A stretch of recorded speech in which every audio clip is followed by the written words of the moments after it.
When I worked at my very first job at McDonald's, I had a coworker who was inappropriately touched by a male manager. My coworker wasn't sure if she should report the incident or if she should just remain quiet. After a few days of pondering over her options, she finally decided to go to a supervisor and report it.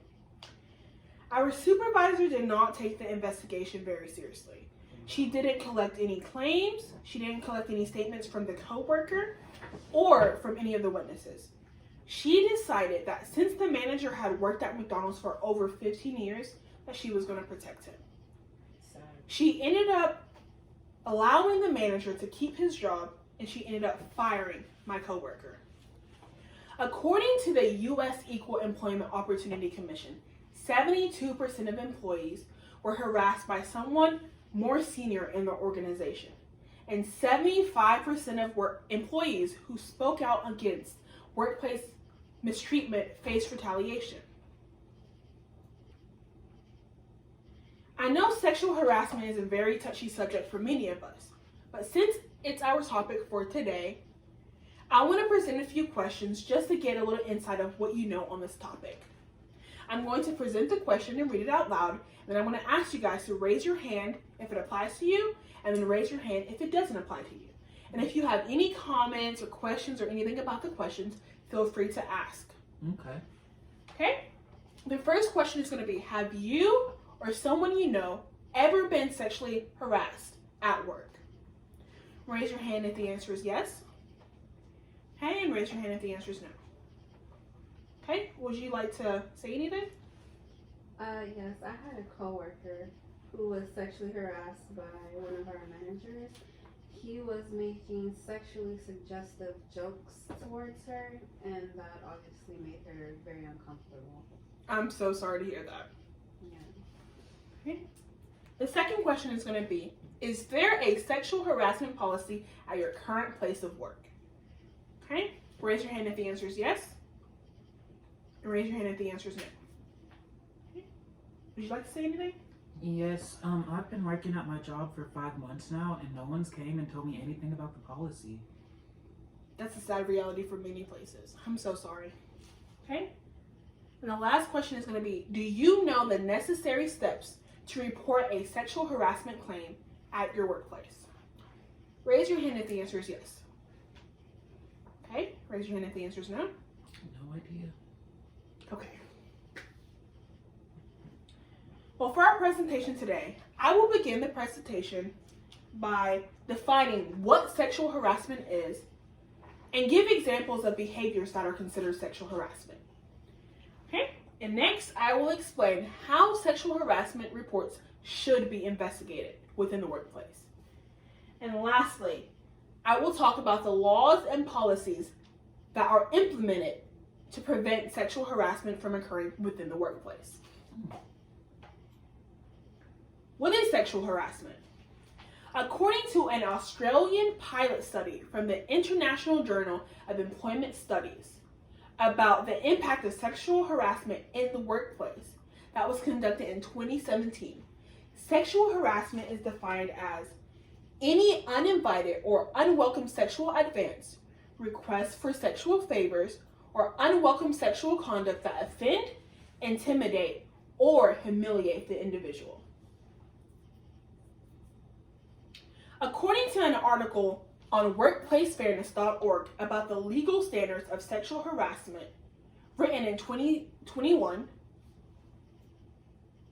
examples of sexual harassment can include direct or indirect threats for sexual activity, unwelcome sexual advances or requests for sexual favors,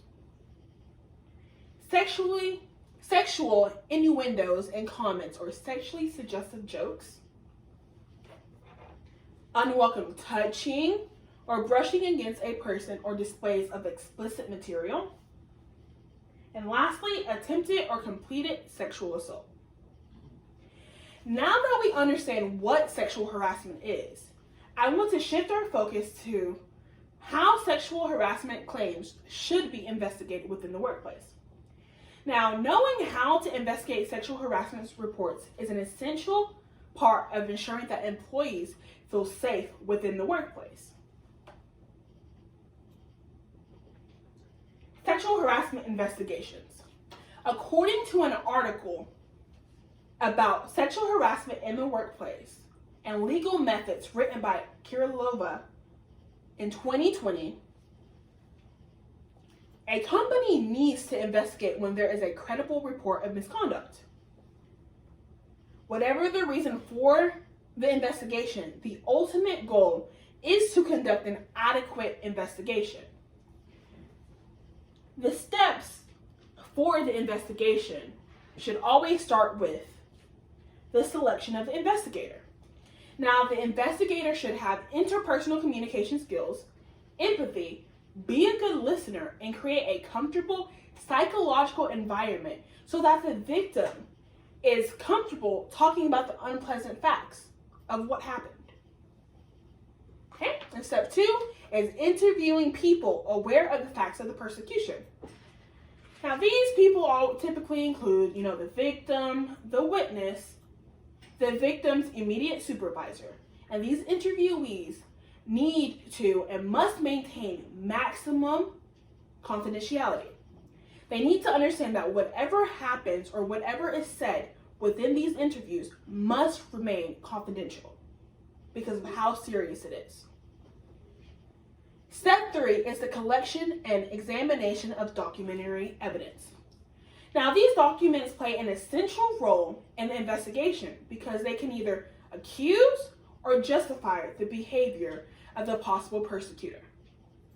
And the last and final step is the conclusion of the investigation. The investigator during this step should always answer the questions of what happened, the extent of guilt of the alleged abuser, and how badly the victim was hurt. All conclusions must be based on objective and supported facts obtained from the interviews with witnesses and documents. Not only is it important to know how to respond to the investigation, but it is also crucial that employers understand the laws that are in place for sexual harassment and different policies that can be implemented to prevent sexual harassment from occurring. The laws.